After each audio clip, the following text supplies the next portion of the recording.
ஓம் Saravanabhava channel வாயிலாக உங்களை சந்திப்பதில் பெருமகிழ்ச்சி அடைகிறேன். இன்றைய பதிவு மார்கழி மாத ராசி பலன்கள்.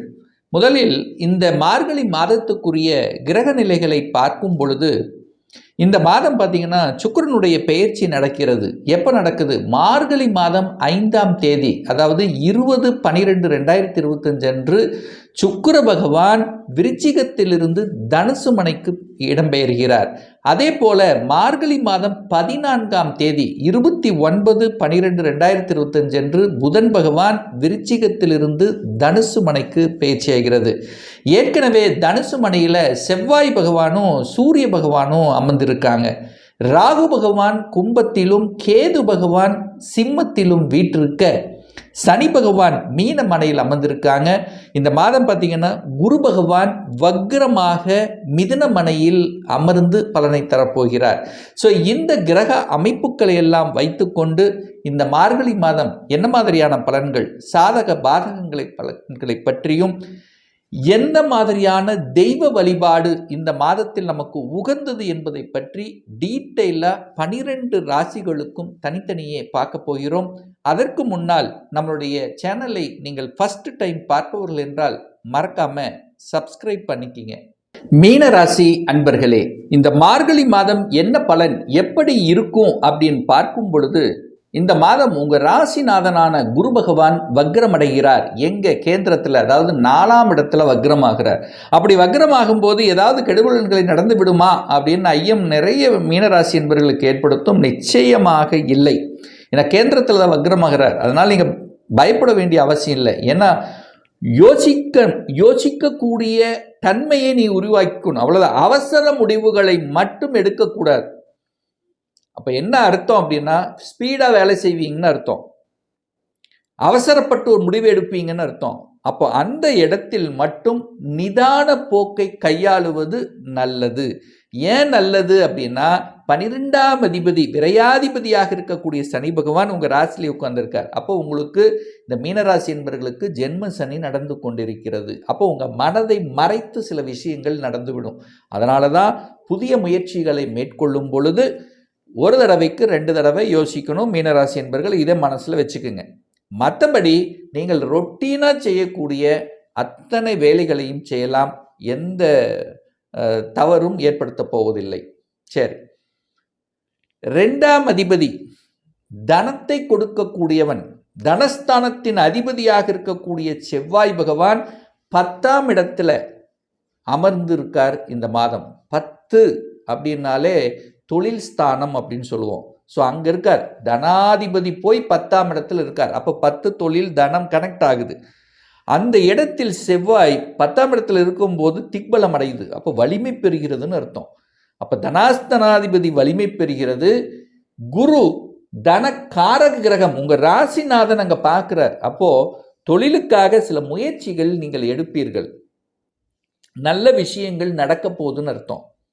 பாசிட்டிவ் எனர்ஜிக்கு, அதாவது பாசிட்டிவாக இருக்க வேண்டிய விஷயங்களை மட்டும் நீங்கள் எடுத்துக்கலாம், தப்பே கிடையாது.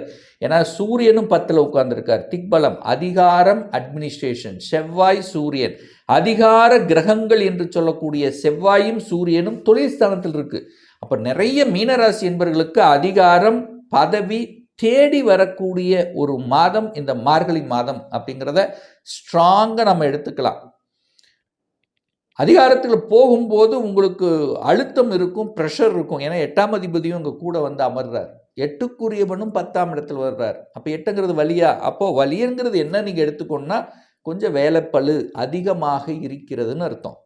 ஆனால் செவ்வாய்ங்கிறது கோப கிரகம், அதையும் நீங்கள் மனசில் வச்சுக்கணும். செவ்வாய் கோப கிரகம், ஆக்ரோஷ கிரகம். சூரியன் 6க்குரியவன், 6க்குரியவனும் 8க்குரியவனும் இணைகிறது அப்படிங்கிறதையும் நீங்கள் எடுத்துக்கணும். இந்த இடத்துல 6ஆம் அதிபதி யாரு? சூரியன்.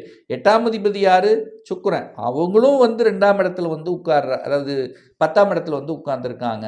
அப்போ என்ன? அவசர முடிவு, கோபக்கூடாது. உங்கள் மேலதிகாரிகள் சொல்படி கேட்டு நடக்கணும் அப்படிங்கிறதும் மனசில் வச்சுக்கோங்க. இல்லைன்னா எதிர்ப்புகள் வரும், டக்குன்னு கோபப்படுவீங்க, அப்போ வேலை விட்டுருவீங்க. அப்போ அது விடக்கூடாது. ஸோ இந்த இடத்தில் மட்டும் நீங்கள் கவனம், எச்சரிக்கை. கோபம், ஆக்ரோஷம் கூடவே கூடாது. புதனும் வந்து அங்கே உட்கார போகிறார். வளைவு நெளிவு சுழிவான கிரகம். தலையாட்டக்கூடிய கிரகம், இடத்துக்கு தகுந்த மாதிரி செயல்படக்கூடிய கிரகமும் அங்கே வந்து அமரும்போது நீங்கள் இடத்துக்கு தகுந்த மாதிரி செயல்படணும் என்பதையும் ஞாபகத்தில் வைத்துக் கொள்ளுங்கள் இந்த மீனராசி அன்பர்கள். மற்றபடி இடமாற்றத்துக்கோ ப்ரமோஷனுக்கோ எந்த தடையும் ஏற்படுத்த போவதில்லை இந்த மார்கழி மாதம். 3ஆம் அதிபதி 10ஆம் இடத்தில் வந்து அமர்ந்து குருவினுடைய பார்வை பெறும் பொழுது முயற்சியினால் தனம் பெருகும். முயற்சினால், ஏன்னா நீங்கள் முயற்சி எந்த அளவுக்கு எடுக்கிறீங்களோ அந்த அளவுக்கு நல்ல உண்டு அப்படிங்கிறது அர்த்தம். ஸோ 3க்குரியவன் 10ஆம் இடத்தில் வந்து அமர்ந்து குரு உங்கள் ராசியினுடைய பார்வையும் பெறுகிறது. இப்போ ட்ராவல் இருக்கும், நிறைய பேர் ட்ராவல்னால வழிகள் இருக்கும். ஒரு 50 கிலோமீட்டர் 100 கிலோமீட்டர் டெய்லி போயிட்டு வரக்கூடிய தன்மை ஒரு சிலருக்கு அமையலாம், அல்லது அதுவே ஒரு வழியாக உங்களுக்கு இருக்கும். ஸோ இந்த மாதிரி தான் இருக்குமே ஒழிய பெரிய பாதிப்பு என்பது இல்லை. 4ஆம் இடத்தில் உங்கள் ராசிநாதன் அங்கே போய் உட்கார்ந்துருக்கார். சுகஸ்தானம், சுகத்தை பார்த்து கொள்ள வேண்டும், வக்ரமாக இருக்கார். அப்போ சுகமன் என்ன, நம்மளுடைய ஹெல்த்தை நாம் கேர் எடுக்கணும் என்பதை மீனராசி என்பவர்களுக்கு தான் புரிய வைக்கிறது. ஏன்னா குரு அங்கே போய் உட்கார்ந்து வக்ரமாக உட்கார்ந்துருக்கார், வக்ரத்தில் இருக்கிறார். அப்போ நம்முடைய ஹெல்த்தை நம்ம கேர் எடுக்கணும். சரியான உணவு கட்டுப்பாடு, உடற்பயிற்சி, இதெல்லாம், அதாவது என்ன சொல்கிறது, நம்முடைய உடம்பை நன்றாக பார்த்து கொள்ள வேண்டும். லவ் பண்ணணும், அதுக்கு தகுந்த மாதிரி உடற்பயிற்சி எடுக்கணும், என்ன தேவையோ அதுக்கான உணவு எடுக்கணும். ஸோ இந்த மாதிரி ஹெல்த்தில் அக்கறை எடுத்துக்கொள்ளக்கூடிய காலமாகவும் இந்த மார்கழி மாதம் அமையப்பெறுகிறது இந்த மீனராசி அன்பர்களுக்கு. 6ஆம் அதிபதி 10ல் இருக்கும்போது அரசாங்கம், அதாவது எக்ஸாம் எழுதலாம், அரசாங்க எக்ஸாம் எழுதலாம், அட்மினிஸ்ட்ரேஷனுக்கு போகலாம். ஆனால் அங்கே கேது உட்கார்ந்துருக்கு, சின்ன சின்ன தடைகளை கொடுக்கும். மனசு தான், உங்கள் மனசு தான். மனசை நினைத்து விட்டால் செயல்படுத்துவீர்கள்.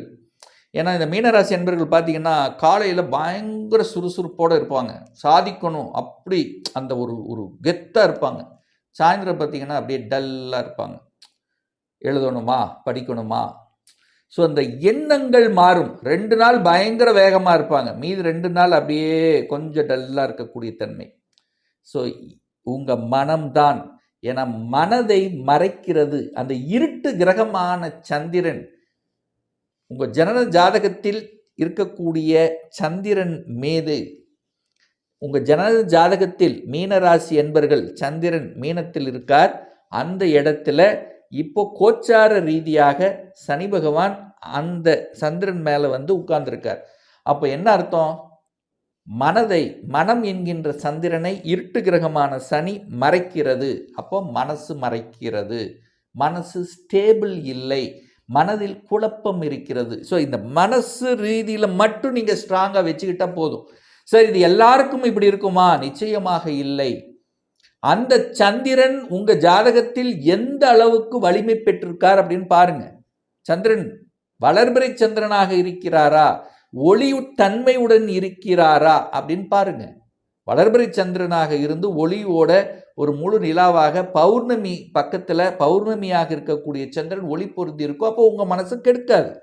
அதே குருவினுடைய பார்வை, அந்த இடத்துலையே குரு இருக்கார் அப்படின்னா ஒரு ஒளியோடு இருக்கிறது அப்படின்னா பெருசாக கெடுக்காது. ஒரு அமாவாசை சந்திரனாக இருந்து அங்கேயே உங்கள் பிறந்த ஜாதகத்தில் சந்திரன் மேலே சனி உட்கார்ந்திருந்து, அல்லது ராகு கேதுக்கள் இந்த பாவ கிரகங்கள் அங்கே இருக்கும் பொழுது, அப்போ கண்டிப்பாக ஏதோ ஒரு வகையில் மனதை பாதிக்க செய்யும். ஸோ அப்படி இருக்கக்கூடிய மீனராசி என்பவர்கள் தான் கொஞ்சம் எச்சரிக்கையோடு இருக்கணும் என்பதை ஞாபகத்தில் வைத்து கொள்ளுங்கள். மற்றபடி உங்களுக்கு ஒரு நல்ல தசாபுத்தி நடக்கும்போது பெரிய பாதிப்பு ஒன்றும் இல்லை, அதை பற்றி நீங்கள் கவலைப்பட வேண்டிய அவசியமும் இல்லை. ஸோ என்னதான் இருந்தாலும் சந்திரன் மேலே இருட்டு கிரகம் இருக்கிறதுனால ஒரு இக்கு வச்சு ஒரு கோலம் போட்டு அதுக்கப்புறம் ஒரு சொல்யூஷன் எடுக்கணுங்கிறத ஞாபகத்தில் வைத்துக் கொள்ளுங்கள். 9ஆம் அதிபதி பாக்யாதிபதியை குரு பார்க்கிறார். பாக்கியங்கள் கிடைக்கும். என்ன பாக்கியம் கிடைக்கும்? ஒரு சிலருக்கு வெளிநாட்டு செல்லக்கூடிய அமைப்புகளை உருவாக்கும். இந்த மார்கழி மாதம் மட்டும் பார்த்தீங்கன்னா உங்களுக்கு அதிகாரம், அட்மினிஸ்ட்ரேஷன், ஒரு கெத்து கிடைக்கும், ஒரு கெத்து கிடைக்கும், ஒரு ஆளுமை தன்மை, ஒரு ஆளுமையோடு செயல்படக்கூடிய தன்மை, ஸ்ட்ரெயிட் ஃபார்வர்டாக இருக்கக்கூடிய தன்மை, இதெல்லாம் சூப்பராக இருக்கும் இந்த காலகட்டம். ராகு 12ல் இருக்கிறதுனால மீனராசி என்பர்கள் வெளிநாடு, வெளி மாநிலம், அதர் ஸ்டேட், ஏன்னா ராகுங்கிறது ஒரு பாம்பு கிரகம் அல்லவா, அவர் 12ல் இருக்கார், வெளிநாட்டு சொந்தக்கார கிரகம். ஸோ வெளிநாட்டுக்கு போகிறது, அதர் ஸ்டேட்டுக்கு போகிறது, அதர் டிஸ்ட்ரிக்ட் போகிறது. ஸோ இந்த மாதிரியான தன்மைகள், அதை சார்ந்த தன்மைகள் அல்லது அதோட தொடர்புடைய தன்மைகள் உங்களுக்கு கூட வரும். ஸோ அதெல்லாமே நல்லா இருக்கக்கூடிய ஒரு நல்ல மாதம்தான் இந்த மார்கழி மாதம் மீனராசி அன்பர்களுக்கு. சார், ஒரு நல்ல தெய்வ வழிபாடு இந்த மார்கழி மாதம் அப்படின்னாலே கடவுளினுடைய அனுகிரகத்துக்குரிய ஒரு மாதம். குலதெய்வத்தை சென்று வழிபடுவது ரொம்ப ரொம்ப நல்லது. அடுத்து உங்கள் ராசிநாதன் குரு வக்ரமாக இருக்கார். அப்போது வக்ரமாக இருக்கிறதுனால வியாழக்கிழமை தோறும் நவகிரகத்தில் இருக்கக்கூடிய குரு பகவான் அல்லது தட்சிணாமூர்த்தியை சென்று வழிபடுவது அனைத்து விதத்திலும் மீனராசி என்பவர்களுக்கு நல்லதை ஏற்படுத்தி கொடுக்கும். ஒரு துல்லிய பலன் வேணும். உங்கள் ஜாதகத்தில் கிரகங்கள் எப்படி இருக்குது, என்ன ஆதிபத்தியத்தில் இருக்குது, எந்த டிகிரியில் இருக்கார், இப்போ நடப்பு தசாநாதன், புத்திநாதன், அந்தரநாதன், சூட்சமநாதன் எப்படி இருக்குது என்பதை பொறுத்து நீங்கள் கேட்கக்கூடிய எந்த கேள்வியாக இருந்தாலும் சரி, இந்த வருடம் சொந்த தொழில் செய்வதற்குண்டான விதி கொடுப்பினை நம்முடைய ஜாதகத்தில் இருக்கிறதா, அப்படி இருக்கக்கூடிய பட்சத்தில் எப்போ நமக்கு சொந்த தொழில் ஆரம்பிக்கலாம், எப்போ நமக்கு ப்ரமோஷன் கிடைக்கும், திருமணம் தடைப்பட்டு கொண்டே இருக்கிறது, எப்போ தான் நமக்கு திருமணம் நடக்கும், எப்போ குழந்தை பாக்கியம் கிடைக்கும், எப்போ நான் வீடு கட்டுவேன், என்ன கோர்ஸ் எடுத்து படித்தா நம்முடைய ஃப்யூச்சர் நன்றாக இருக்கும், இது போன்ற கேள்விகளுக்கு துல்லியமான பதிலை நம்மால் கூற முடியும். ஒரு பர்சனல் கன்சல்டேஷன் எடுத்துக்கணும், ஒரு சுயஜாதகம் பார்க்கணும் என்று விருப்பமுடைய அன்பர்கள் டிஸ்பிளே தெரியக்கூடிய நம்பருக்கு வாட்ஸ்அப் மூலியமாகவோ ஃபோன் கால் மூலியமாகவோ தொடர்பு கொண்டு நேரடியாகவோ அல்லது ஆன்லைன் மூலியமாகவோ கன்சல்டேஷன் எடுத்துக்கலாம். நம்மளுடைய அலுவலகம் கோயம்புத்தூரில் அமைந்துள்ளது. அதாவது கோயம்புத்தூரிலிருந்து மேட்டுப்பாளையம் செல்லும் வழியில் வெள்ளக்கிணறு பிரிவு அண்ணாபூர்ண ஹோட்டலுக்கு அருகில் அமைந்துள்ளது. பிரியர் அப்பாயின்மெண்ட் வாங்கிட்டு நேரடியாக கன்சல்டேஷன் எடுத்துக்கலாம். நிச்சயமாக இந்த பதிவு ஏதாவது ஒரு ரூபத்தில் உங்களுக்கு யூஸ்ஃபுல்லாக இருக்குங்கிறதுல எந்தவித மாற்று கருத்தும் கிடையாது. மீண்டும் ஒரு நல்ல பதிவில் உங்களை சந்திக்கும் வரை உங்களிடமிருந்து விடைபெறுவது உங்கள் அஸ்ட்ராலஜர் டாக்டர் சதீஷ்.